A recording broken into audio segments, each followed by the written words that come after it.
نحمدہ نصلی علی رسولہ الکریم اما بعد۔ سات طبی کالج کی طرف سے ویڈیوز اور اسباق کے سلسلہ جاری ہے۔ آج ہم روزے کے بارے میں بات کریں گے۔ روزے کو ہم نے اپنی اپنی سمجھ کے مطابق سمجھنے کی کوشش کی ہے۔ روزہ بنیادی طور پر تقریباً ساری مخلوق میں جاری و ساری عمل ہے۔ کوئی اسے کچھ نام دیتا ہے، کوئی کچھ نام دیتا ہے۔ کچھ وقفے کے لیے لذات کو چھوڑنا، ان میں کھانا پینا بھی ہے، ان میں لایانی باتیں بھی ہیں، ان میں زن و شوئی کا سلسلہ بھی ہے، گرچہ کہ کچھ حدود و قیود ہے۔ جب آدمی روزے کی نیت کر لیتا ہے، اس کا دورانیہ کم زیادہ بھی ہوتا ہے۔ قرآن کریم اس کے بارے میں جو ہدایات دیتا ہے، یا ایھا الذین آمنوا کتب علیکم الصیام، تم پر ضروری قرار دیے گئے ہیں روزے، کما کتب علی الذین من قبلکم لعلکم تتقون۔ یہ کوئی نئی چیز نہیں ہے، یہ پہلے لوگوں کے لیے بھی ایسا ہے۔ اس کا فائدہ کیا ہے؟ لعلکم تتقون، تاکہ تم پرہیزگار بن جاؤ۔ اب لفظ تقوی کو آپ کسی بھی انداز میں ڈھال سکتے ہیں۔ مذہبی لوگوں نے، دیندار لوگوں نے، صوفیاء کرام نے، اور جنہوں نے قرآن کریم کی تشریح کی ہے، یا جو سمجھتے ہیں کہ عبادت کے انداز میں تقوی پرہیزگاری ایک خاص چیز کا نام ہے، کہ جو چیزیں تمہیں مذہب نے، دین نے، یا تمہارے وہ جو نظریات ہیں چلے آ رہے ہیں، جن چیزوں سے منع کیا گیا ہے، وہ معاشرت سے ہو، معاش سے ہو، وہ نجی زندگی سے ہو، ان سے بچنا پرہیزگاری کہلاتا ہے۔ ہم طبیب لوگ کہتے ہیں لعلکم تتقون، تاکہ تم بیماریوں سے بچ جاؤ۔ ہر ایک نے روزے کے اپنے اپنے انداز میں فوائد بیان کیے ہیں، اور ان فوائد کی بنیاد پر انہوں نے مذہبی لوگوں کو راغب کیا ہے کہ روزہ ایک بہترین عمل ہے۔ ہم طبیب لوگ کہتے ہیں کہ دیکھیں، روح کا جو معاملہ ہے وہ ہماری بحث سے باہر ہے۔ ہم تو جو دیکھتے ہیں، اس 5-6 فٹ کے وجود میں جو کچھ دکھائی دیتا ہے، ہم تو اس سے بحث کرتے ہیں۔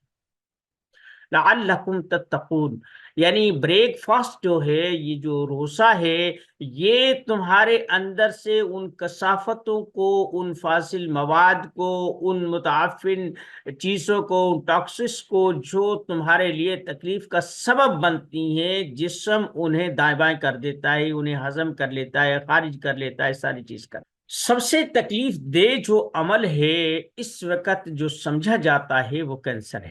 اس کینسر کو روزے کی حالت میں، جب روزہ 14-14 گھنٹے کا ہوتا ہے، 18-18 گھنٹے کا ہوتا ہے، تو اس کے اندر یہ خاصیت پیدا ہو جاتی ہے، جسم میں یہ چیز پیدا ہو جاتی ہے کہ بھوک کی حالت سے انتہا درجے کی گرمی پیدا ہوتی ہے، پانی کی طلب ہوتی ہے، غذا کی طلب ہوتی ہے، اور ہمارا جسم ان چیزوں کو طلب کرتا ہے۔ جب ہمیں نہیں ملتی، تو پھر جو ذخیرہ شدہ چیز ہوتی ہے، کسی بھی صورت میں ہو، وہ چربی کی صورت میں ہے،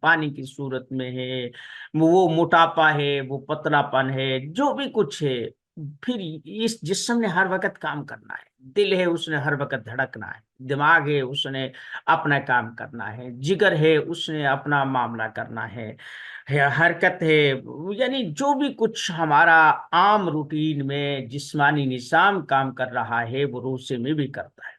ہر وقت ہر آن جیسے سانس کی ضرورت ہے، آکسیجن کی ضرورت ہے، اسی طریقے سے غذا کی بھی ضرورت ہے، ایندھن کی ضرورت ہوتی ہے، کسی بھی انجن کو چلنے کے لیے فیول کی ضرورت ہوتی ہے۔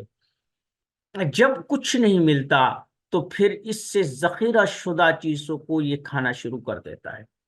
جب یہ ان چیزوں کو کھاتا ہے تو ایک وقت ایسا آتا ہے جہاں کینسر ہوتا ہے ان ذرات کو بھی، اس گرمی کی بنیاد پر، اس قوت مدافعت کی بنیاد پر یہ کھانا شروع کر۔ ہم نے روزے پر ایک مستقل کتاب لکھی ہے، اور رمضان سے پہلے پہلے انشاءاللہ ہم اسے جاری کر دیں گے۔ آپ یہ چیز دیکھیں کہ روزہ انسان کے لیے اتنا اہم کیوں ہے۔ ہم مسلمان، ہم تو کسی بھی عبادت کو بطور ڈنڈ استعمال کرتے ہیں، ہم تو اسے ایک بوجھ استعمال کرتے ہیں، نماز سے اس میں دڑا دڑ دڑا دڑ لگتے ہیں۔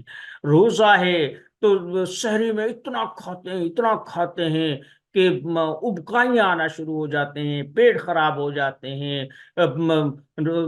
10-11 بجے تک ہمارا جو ہے نا وہ پیشاب پخانہ ہی بند نہیں ہوتا کہ کھائی جو اتنا لیتے ہیں، بری ڈکاریں آنا شروع ہو جاتے ہیں، کئی 4-4 پروٹھے کھا جاتے ہیں۔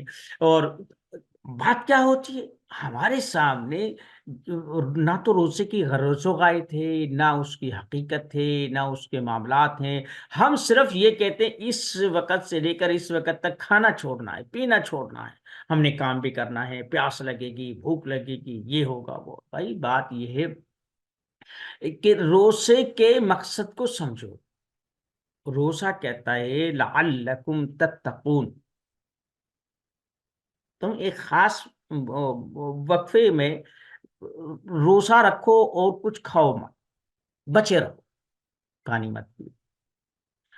اب یہ جو ایک کھانے کی جو روٹین ہے، اس سے ہٹ کر ہمارا جسم جب کھانا طلب کرتا ہے تو اسے جب کھانا نہیں ملتا تو جو ہمارے اندر ٹاکسس جمع ہوتے ہیں، امراض جمع ہوتے ہیں، ہماری رگوں میں کلوٹس آ چکے ہوتے ہیں، ہمارے جوڑوں میں درد ہوتا ہے، ہمارا ماس لٹک جاتا ہے، ہماری ہڈیوں میں پلپلا پن پیدا ہو جاتا ہے، یہ ان تمام اسباب کو جلانا شروع کر دیتا ہے، کھاتا ہے۔ جب یہ سب کام ہو جاتا ہے، ہم مسلمانوں نے کیا کیا؟ ہم تو اسے بطور سزا کے رکھتے ہیں، بطور عبادت کے، یا بطور اس طبی فائدے کے، رب رسول کی رضا کے ہم نام تو اللہ کا دیتے ہیں، لیکن اللہ فرماتے ہیں لعلکم تتقون، تاکہ تم پرہیزگار بن جاؤ۔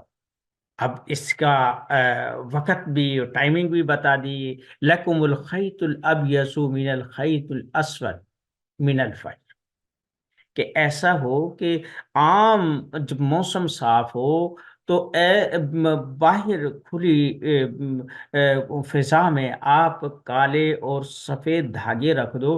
جب ایک تیز نظر کا آدمی اس اندھیرے میں پہچانے لگ جائے کہ یہ کالا ہے اور یہ سفید ہے، تو پھر سمجھو کہ اب طلوع فجر ہو چکا ہے، اب سحری کا وقت ختم ہے۔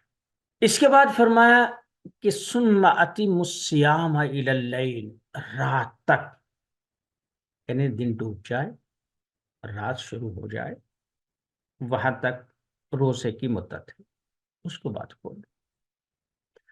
اب افطاری کا جو معاملہ ہے، ہم نے اس میں اتنا مبالغہ کیا ہے کہ ہم اس میں اتنا اہتمام کرتے ہیں، اتنا اہتمام کرتے ہیں کہ افطاری کرتے ہیں، اتنا پانی پیتے ہیں، اور اس میں اتنا کھاتے ہیں کہ پیٹ سے اٹھا ہی نہیں جاتا، پورا وجود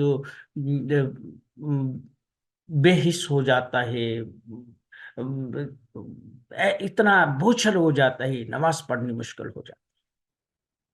ایک طرف سحری میں جو ہم عام روٹین میں کھاتے ہیں اس سے کہیں زیادہ کھایا، اب افطاری میں اتنے لوازمات کر لیے کہ جو لعلکم تتقون ہیں یہ ذبح کر دیا ہم نے اس سحری کے ساتھ، اس افطاری کے ساتھ، وہ مقصد ہی حاصل نہیں ہوا۔ رسول اللہ صلی اللہ علیہ وسلم جب رمضان میں روزہ رکھ کر کے فرمایا ایک کھجور کھا لو، صحابہ کرام سے پوچھا